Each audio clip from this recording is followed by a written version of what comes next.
Chapter 1: The Dawning of Atlantis. In an age before the great pyramids of Egypt pierced the heavens, and long before the ancient Greeks spun tales of gods and heroes, there existed a realm so advanced and splendid that its name would echo through the ages as the epitome of lost glory. This was Atlantis, a jewel of civilization that shone like a beacon at the dawn of time. The story of Atlantis begins with the divine. It was said that the gods themselves had a hand in its creation, fashioning it from the azure depths of the ocean, as a testament to their power and benevolence.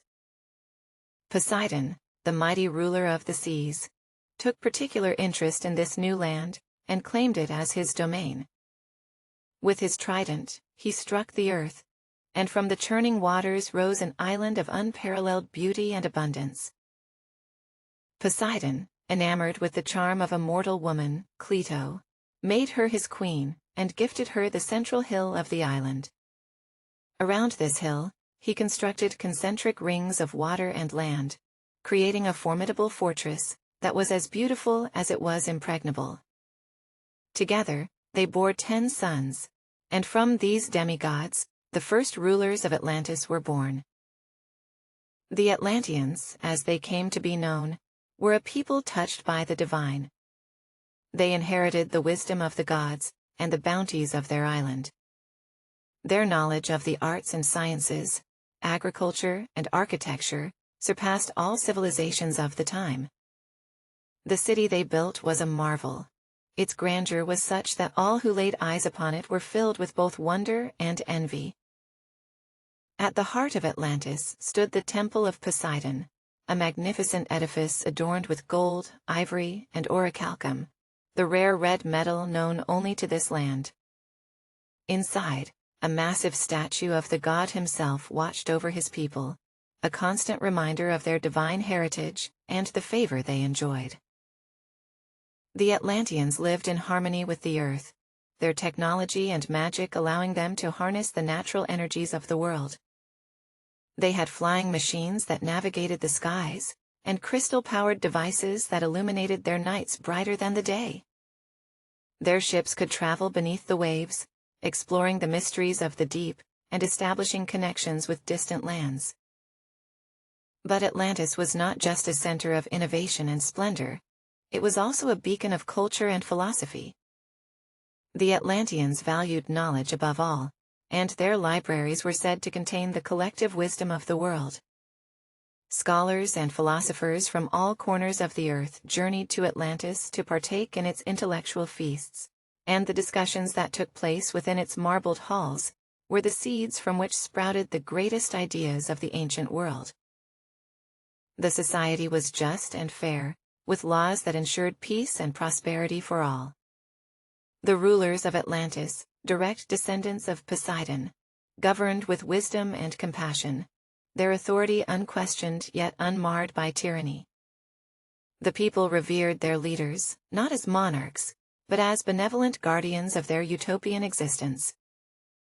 Yet, as with all legends, the dawn of Atlantis was not to last.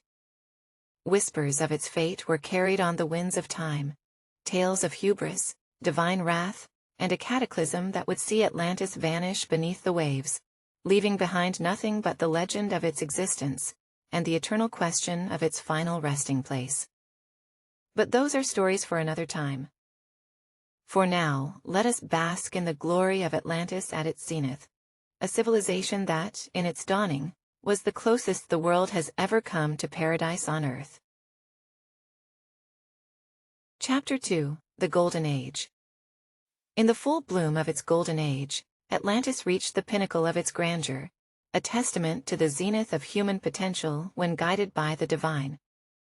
The city, resplendent with its gleaming towers and vibrant gardens, was a symphony of beauty and efficiency. The Atlanteans, in their pursuit of excellence, had created a society that was the envy of the world, a utopia where every citizen thrived. The Golden Age was marked by an era of peace and prosperity. The Atlanteans had mastered the delicate balance between nature and technology, and their respect for the environment ensured that their island remained a paradise. The land yielded bountiful harvests, and the surrounding seas teemed with life, providing sustenance and wealth in abundance. The rulers of Atlantis, the descendants of Poseidon and Cleito, continued to govern with enlightened principles. They were known as the 10 Kings, each presiding over their own portion of the island, and working in unison for the greater good. Their rule was characterized by a series of golden laws, inscribed on pillars of orichalcum within the temple of Poseidon, which promoted virtue and forbade greed and war. Education and the arts flourished during this time. The Atlanteans believed that the cultivation of the mind and spirit was as important as physical well-being. Children were taught from a young age to honor the gods, respect nature, and engage in intellectual pursuits. Music filled the air, and the works of Atlantean poets and playwrights were celebrated in grand amphitheaters that dotted the landscape. Science and technology advanced in leaps and bounds. The Atlanteans harnessed the power of crystals to fuel their inventions, creating marvels that would not be seen again for millennia. They communicated over vast distances, using a network of crystal-based devices, and their astronomers charted the stars with such accuracy that their celestial maps became the standard for generations to come. The city's architecture was a wonder in itself. The concentric rings of land and water that surrounded the central island were connected by intricate bridges and canals, allowing for easy movement between the different districts. The outermost ring was fortified with massive walls, studded with towers that shone like beacons, signaling the might and splendor of Atlantis to all who approached its shores. Trade and cultural exchange with other lands were encouraged, and the Atlantean navy, a fleet of ships unmatched in speed and craftsmanship, sailed forth to establish diplomatic ties and share knowledge.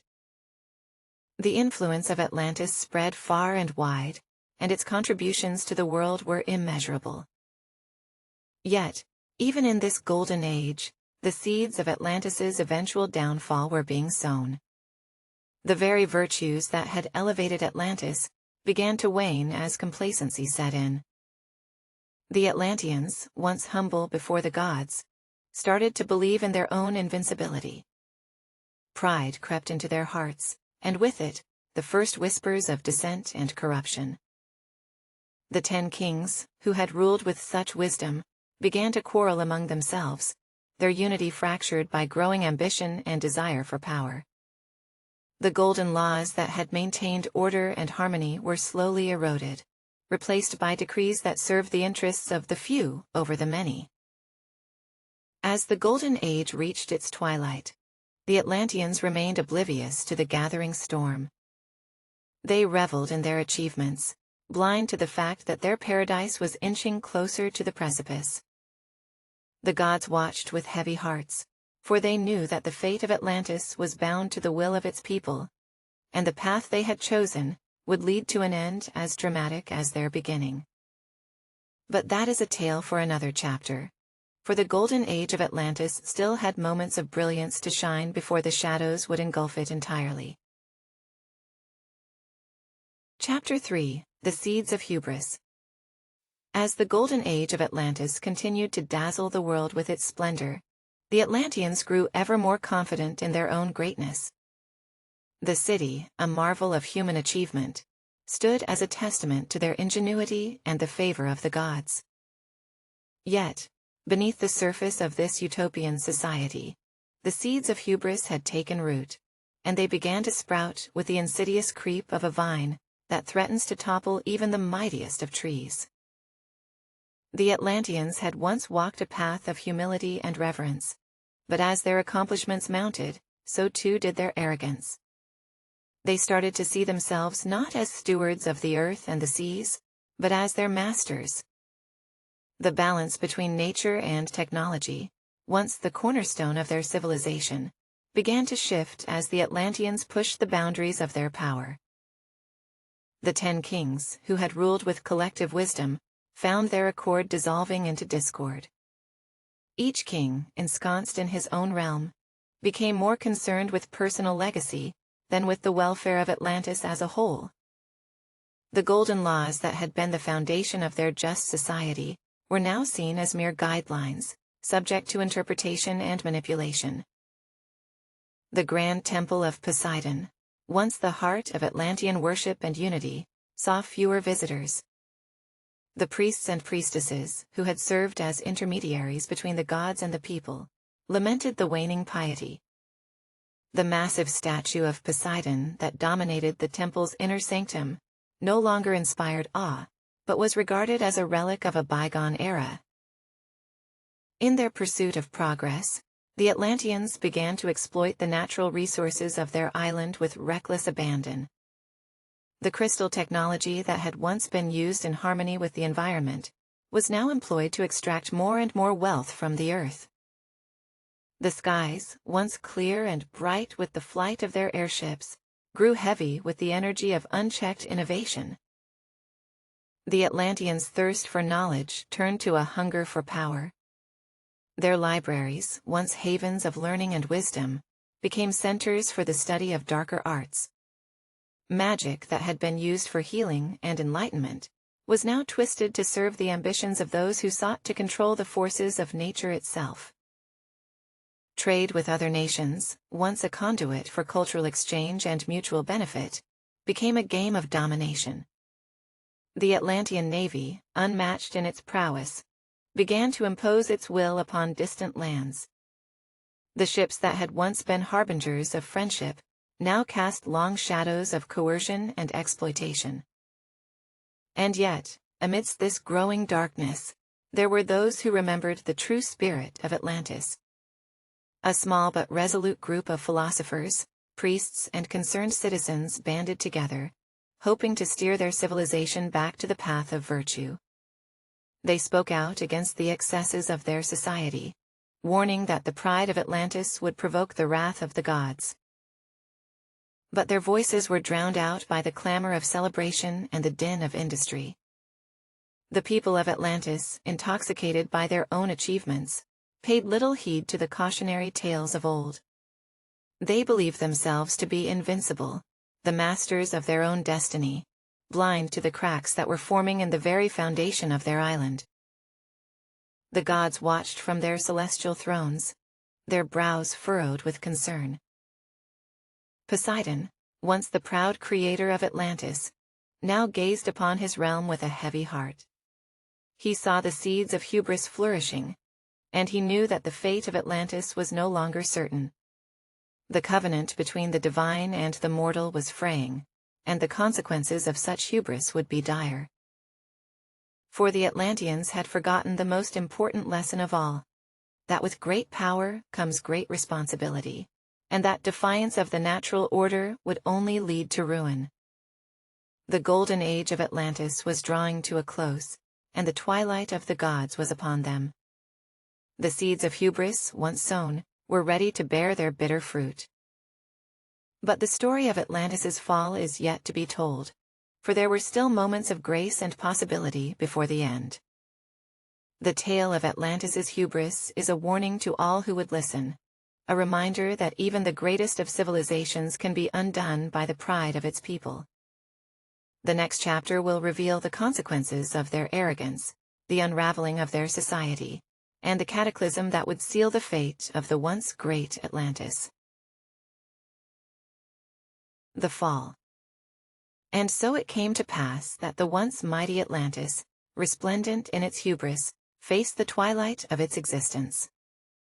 The gods, whose favor had long been squandered, could no longer stand idle as the Atlanteans defied the natural order. Poseidon, heart heavy with sorrow and wrath, decreed that Atlantis must be a lesson to the world, that unchecked pride and disregard for divine will would yield only destruction. The skies darkened as the fateful day dawned, and the sea, once the Atlanteans' ally, rose in furious might. Waves, colossal and relentless, surged towards the island, as if the ocean itself sought to reclaim the land that had been birthed from its depths. The earth trembled, groaning under the weight of the Atlanteans' transgressions, and the very foundations of their city began to crumble.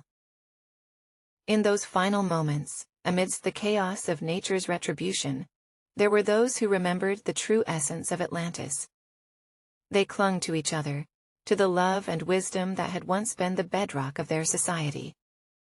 As the waters enveloped their world, they hoped that the memory of Atlantis would endure, not as a tale of destruction, but as a beacon of what could be achieved when humanity walks in harmony with the divine. And then, in a single cataclysmic convulsion, Atlantis was no more. The island sank beneath the waves, leaving naught but a legend in its wake.